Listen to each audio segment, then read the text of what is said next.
Welcome to Audiobook 365 Stories. After a hunting trip, I waited in the small town of Los Pinos, New Mexico, for the late southbound train. I sat on the porch of the Summit House and talked about life with Telemachus Hicks, the hotel owner. Noticing that we were getting along well, I asked him about the animal that had hurt his left ear. Since I'm a hunter, I'm interested in the dangers of hunting. That ear, said Hicks, is a reminder of a true friendship. Was it an accident? I asked. No, friendship isn't by chance, replied Telemachus, and I stayed quiet. The only perfect example of true friendship I've seen, continued Hicks, was between a man from Connecticut and a monkey. The monkey climbed palm trees in Barranquilla and dropped coconuts to the man. The man split the coconuts in half, made cups from them, sold them for 2 coins each, and bought rum. The monkey drank the coconut milk. They were both happy with their share and lived like brothers. But with humans, friendship can be temporary and end suddenly. I once had a friend named Paisley Fish, and I thought our friendship would last forever. We did everything together for 7 years.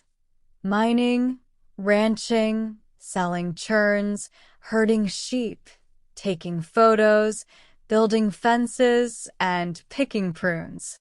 I thought nothing could come between us. We were business partners and enjoyed our free time together. We had good times like Damon and Pythias. One summer, Paisley and I went to the San Andres Mountains for a month of relaxation, dressed casually. We visited Los Pinos, a friendly town with a few streets, some chickens, and a restaurant by the railroad. After supper, we decided to try the food at the restaurant. As we sat down, Widow Jessup came in with hot biscuits and fried liver. Widow Jessup was a large woman with a warm smile. She seemed welcoming and friendly. Widow Jessup talked a lot about the weather, history, Tennyson, prunes, and the lack of mutton. Then she asked where we were from. Spring Valley, I said. Big Spring Valley, Paisley added with his mouth full of food. That was the first sign that me and Paisley Fish's friendship was over. He knew I didn't like talkative people, but he still talked a lot. On the map, it was called Big Spring Valley, but Paisley usually just called it Spring Valley. After supper, we went to sit on the railroad track. We had been partners for too long not to understand each other. You know, said Paisley, I've decided to marry Widow Jessup and make her a part of my life forever, in every way. Yes, I replied, I figured that out, even though you didn't say much. And you know I plan to marry her too and change her name to Hicks. Your plan might not work, said Paisley, chewing on a piece of wood. I'd agree with you on anything else, but not this. Dealing with women is tricky. Friendship can get ruined in these situations. I'd do anything to help you, but not this time. I'm telling you this honestly. Then, I suggested a fair solution. I said, friendship between men is important. It dates back to ancient times when men had to protect each other from big lizards and flying turtles. Why should a woman come between us? Let's both try to win her over. I'll court her in front of you, so we both have a fair chance. That way, our friendship won't be affected, no matter who she chooses. Good idea, said Paisley, shaking my hand. I'll do the same.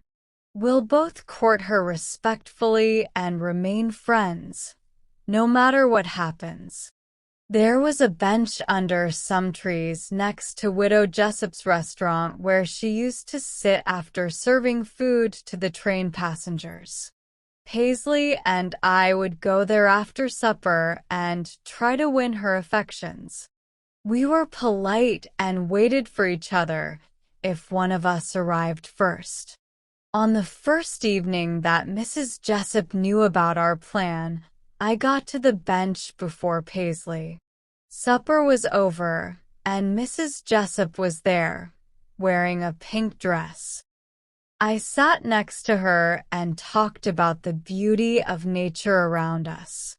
The moon was shining in the sky. The trees cast shadows on the ground, and there were sounds of animals in the bushes. The wind blew gently, making a soothing sound.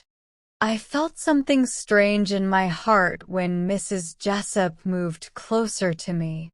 "Oh, Mr. Hicks," she said, "don't you feel lonelier on such a beautiful night when you're alone in the world?" I stood up immediately. "Sorry, ma'am," I said, "but I want to wait for Paisley before discussing such serious topics."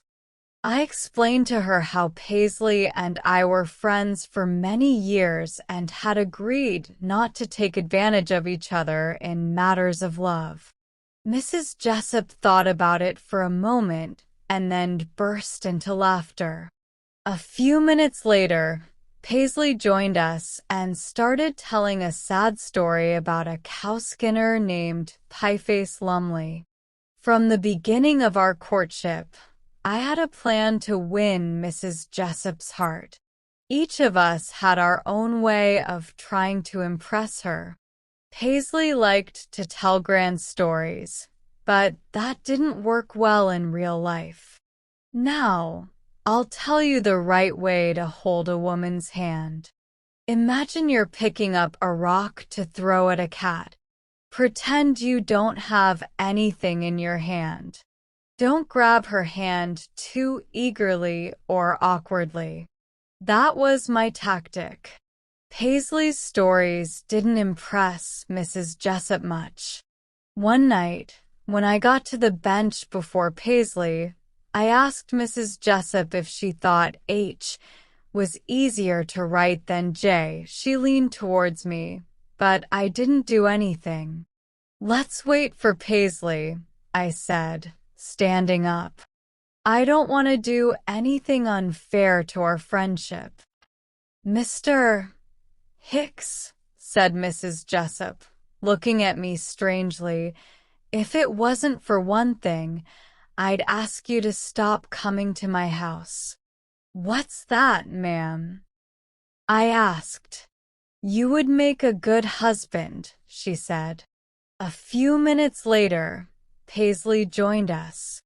In Silver City, in the summer of '98, Paisley begins, "I saw Jim Bartholomew get into a fight with a Chinaman in the Blue Light Saloon over a striped shirt what was that noise?" I resumed my conversation with Mrs. Jessup right where we left off. "Mrs. Jessup," I said, "has promised to marry me. And this is another step in the same direction." Paisley shifted on the bench and made a noise. "Lem," he said, "we've been friends for 7 years. Could you please not kiss Mrs. Jessup so loudly? I would do the same for you." "Sure," I said. "A softer kiss will do." This Chinaman, Paisley continues, was the one who had a fight with a man named Mullins in the spring of '97, and that was? Paisley stopped himself again. "Lem," he said. If you were a true friend, you wouldn't hug Mrs. Jessup so tightly. The bench shook just now. You promised me a fair chance. Mr. Mann, Mrs. Jessup turned to Paisley.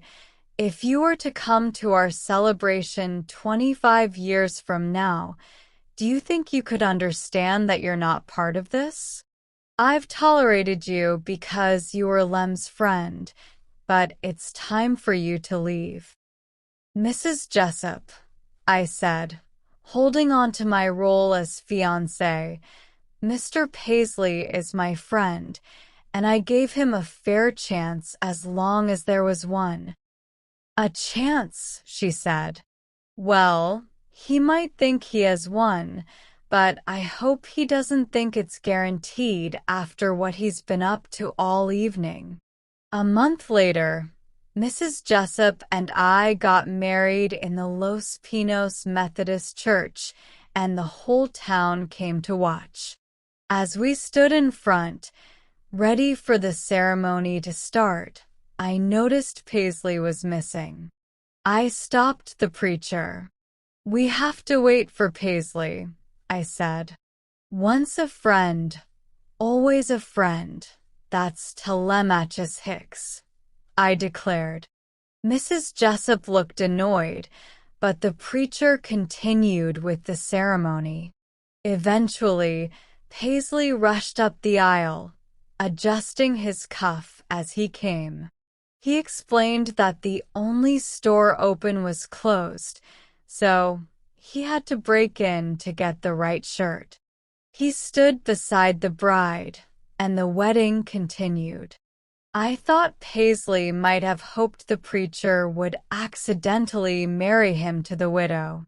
After the ceremony, we had tea and food, and then everyone left.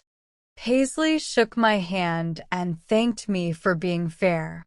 The preacher had a small house he rented out, and he let Mrs. Hicks and me stay there until our train to El Paso the next morning for our honeymoon. His wife had decorated it with flowers, and it looked lovely. Around 10 o'clock that night, I sat on the doorstep, enjoying the cool breeze while Mrs. Hicks was inside. When the light went out, I heard her call, "Aren't you coming in soon, Lem?" Well, I said, waking up a bit. I was waiting for old Paisley too. But before I could finish, I felt a sharp pain in my left ear. It turned out Mrs. Hicks had hit me with a broom handle.